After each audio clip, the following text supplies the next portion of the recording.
Assalamualaikum warahmatullahi wabarakatuh.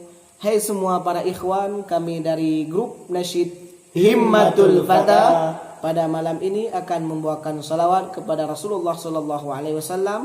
Semoga kalian bersalawat kepada Rasulullah akan mendapatkan syafaat di yaumil qiyamah.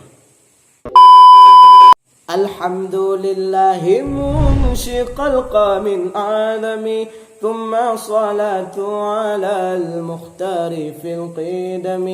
الحمد لله منشق القام آدم، ثم صلاة على المختار في القدم. أمن تذكر جيران بذي السلام،